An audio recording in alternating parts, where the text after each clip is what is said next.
What's up, guys? D-Rock1992 here. For this next video, and for my next About video, I'm going to talk about another one of my favorite bands. This band has been around for about 20 years or so now, a little more over 20 years, almost 30.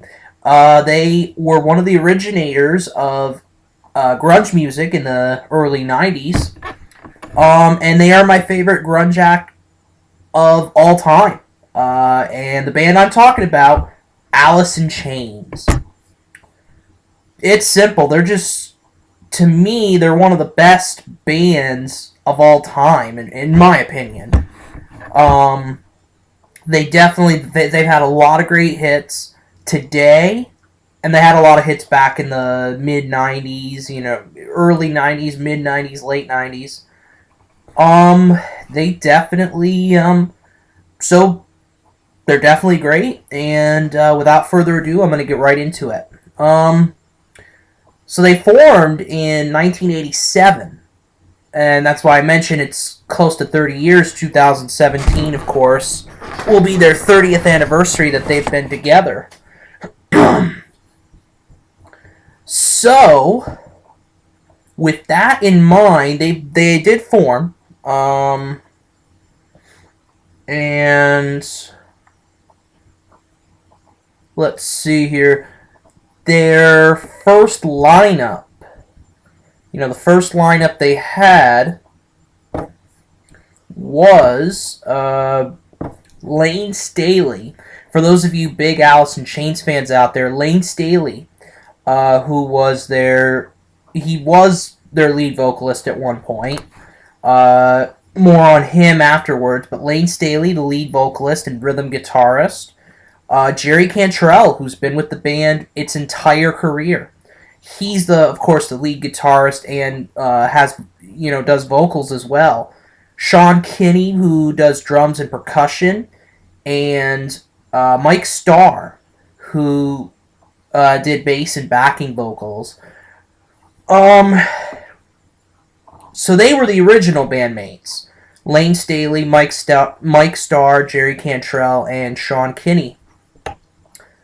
And I think it's pretty neat. They've only had 6 members their entire career. In an era, throughout music history, you've had a lot of bands change members over and over. One of the bands I can think of that's a big example of that is Deep Purple. They've had a lot of people go through their band. But Alice in Chains, only 6 members.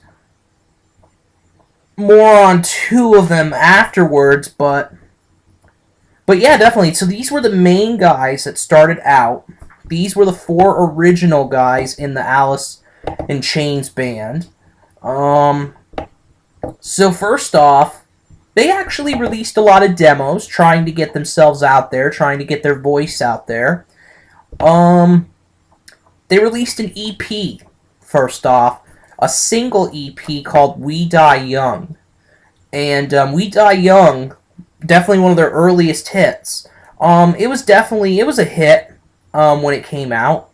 But yeah, We Die Young, definitely a single that put them out there for the moment.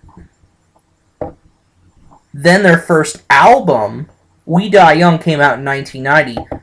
And then Facelift was their debut studio album. And it's definitely pretty popular. I mean, it definitely started things off very well for Alice in Chains. Some singles off that, We Die Young, it went on to the album Man in the Box, which is one of Alice in Chains' most popular hits. And it still stands up today. Man in the Box, definitely an excellent song. Bleed the Freak and Sea of Sorrow were the 2 other singles off that album. And excuse me, and fact is, this album was a good success starting out for Alice in Chains. Let me get to that to the page I want to here. You know, it hit number 42 on the Billboard 200, which is not a terrible placement or anything like that. But eventually, this album went double platinum, and it was mostly, I think, due to the strength of Man in the Box. It was definitely a big hit for the band. Another thing to mention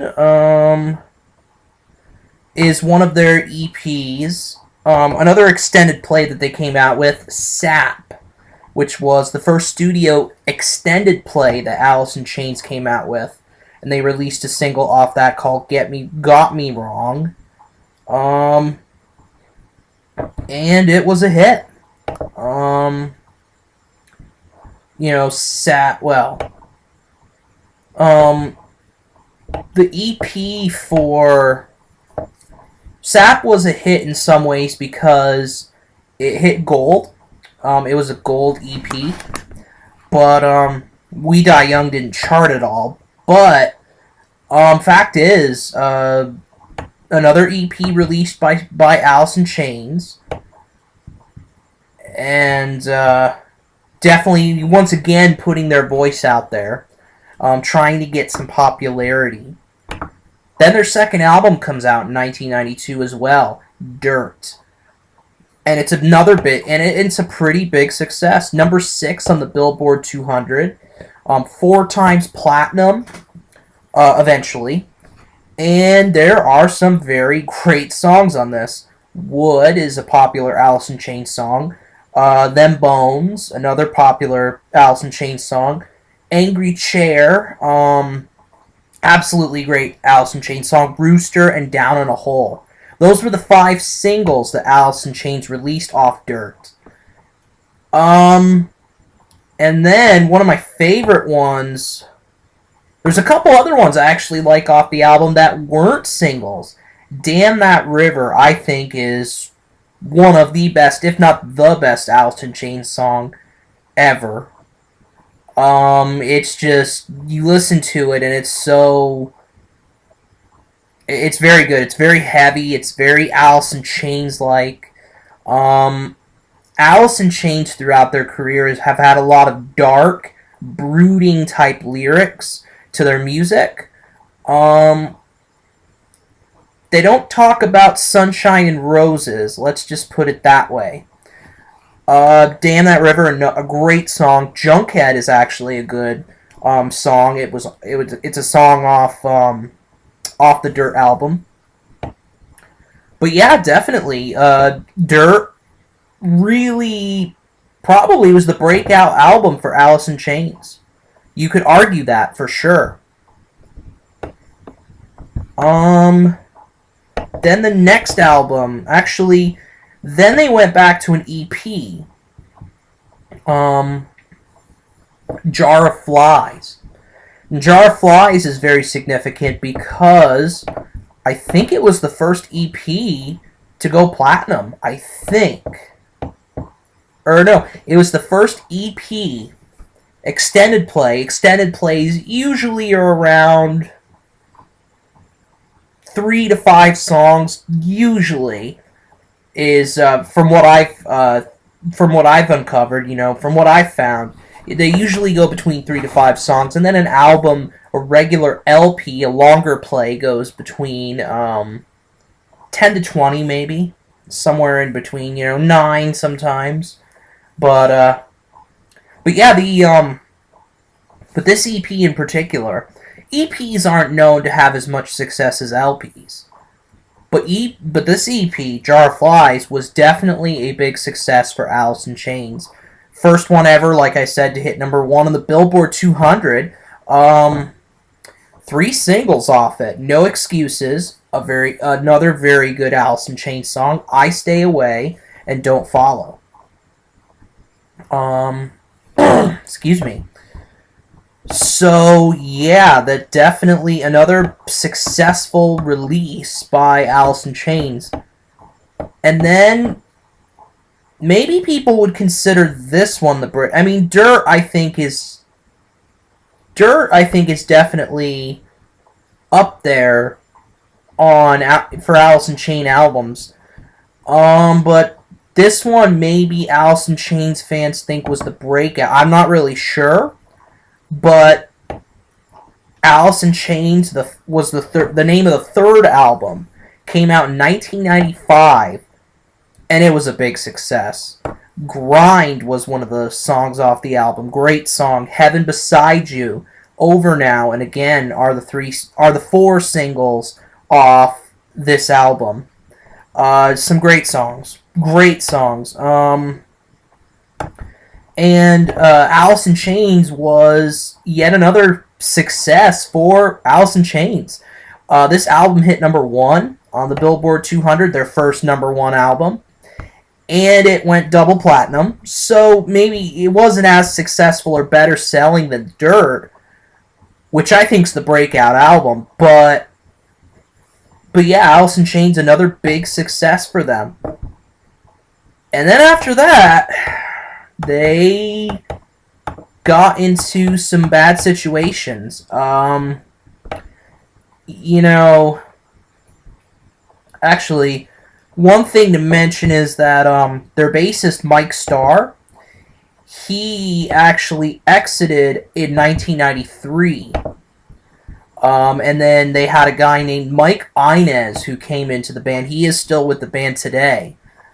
But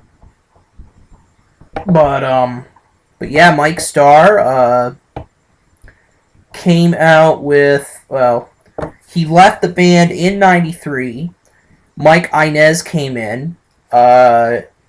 He was with the band. Mike Starr was with the band from 1987 to 1993. Then Inez comes in, and he's with the band the rest of the way through. Unfortunately, Mike Starr passed away in 2011. Two of the people from Alice in Chains passed away, unfortunately. Mike Starr, and then most notably among Alice in Chains fans, Lane Staley, unfortunately. He passed away back in 2002. He got into a lot of trouble with drugs. Drugs, I think, were a big part of Alice in Chains for sure. Lane Staley was addicted. You definitely get to that point where you can't be helped. You definitely get to that point where people just can't be helped with their drug abuse problems and all that sort of thing. Nobody could help Lane Staley, and unfortunately, he passed away. And probably a lot of people were wondering, how the hell are Alice in Chains going to move on? But then they did. They broke up in 2000. Actually, they never really officially broke up, but the year that Lane Staley died, 2002, they took a little break for a while. They broke up. Well, not really break up, but they disbanded, sort of. I mean, yeah, they didn't really break up, but they took a break for a little while. So, as a result of that, they had to wait for their next studio album a long time. Eventually, of course, Lane Staley passed away. And then you had Inez, Cantrell, and Kenny that were still with the band. So they needed a lead singer. And they get this guy named William Duvall. And it turns out he was a pretty big success. He was a very good replacement for Lane Staley. He is a very good replacement. I mean, how can you replace a guy like Lane Staley? I mean, his lyrics were so... His voice was so unique. If you ever listened to... You ever got on the radio in the 90s, you ever put on an Alice in Chains song, his voice would tell you, oh, that's Alice in Chains.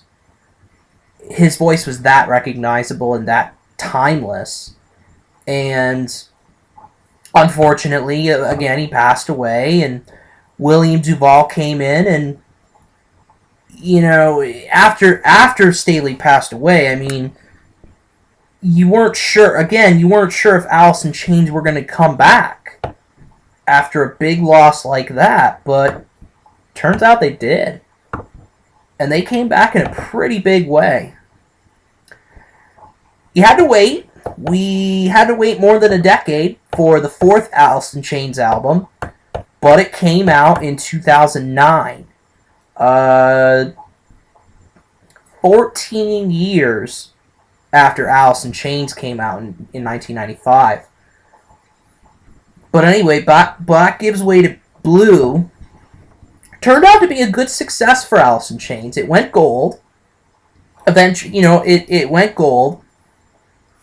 Hit number 5 on the Billboard 200. The first album with William Duvall. And it turned out to be a good hit for Alice in Chains.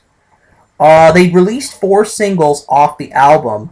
A Looking in View, Check My Brain, which I have listened to. It's a very good Alice in Chains song. Your Decision, another good one. And the 4th single, Lesson Learned. But either way, this album told Alice in Chains people, Alice in Chains fans, and dedicated fans that Alice in Chains were back. And they were better than ever. Well, I don't know if I'd say better than ever, but they're back, and they're still going to go at it. That's what it was, that's what this album told a lot of people. And then, they didn't stop right there. They went at it again. They released an album just a couple years ago, 2013, called The Devil Put Dinosaurs Here. This album was a good success. When it came out, it hit number 2 on the Billboard 200. Still early to see if it'll hit a gold certification, but another successful album for Alice in Chains, powered by 2 very good songs, Hollow and Stone. Those 2 songs are amazing. Stone is one of the best out there. Hollow, very good song. Stone would be up there in my top 5 Alice in Chains songs. Damn That River, another one. Rooster's a very good one. Again, just great Alice in Chains hits. Then there was another single that came off of Devil Put Dinosaurs Here, Voices. I've never heard that one before, but anyway, I mean, you look... Actually, I have listened to the entire album, but it's been a long time. It's been a while since I've done it. But definitely, this album was very good. And it just proved that Alice in Chains had staying power in the new millennium. In the new millennium. They had staying power. A successful album for a former big-time grunge band. They're not as big as they used to be, but they're still rocking it out. I mean, 2 successful albums post-Lane Staley. Post-1990s. I mean, definitely a good success for this band. And as far as another album, May of 2014, Cantrell actually said Alice in Chains would wrap up their tour. They did a tour for Devil Put Dinosaurs Here, I believe. They're going to take a break. And actually, pretty soon, they should begin work on the next studio album. They should be coming out with that pretty soon. So, I mean... Definitely, here's to hoping that they are coming out with a new one sooner than later. Bottom line is, they're one of the best of all time. I mean, they've sold more than 14 million albums in the U.S., 30 million worldwide, couple number 1 albums, 21 top 40 singles. I'm actually going to name some of the singles here right now. Some of their high charting singles. Excuse me. Let's see.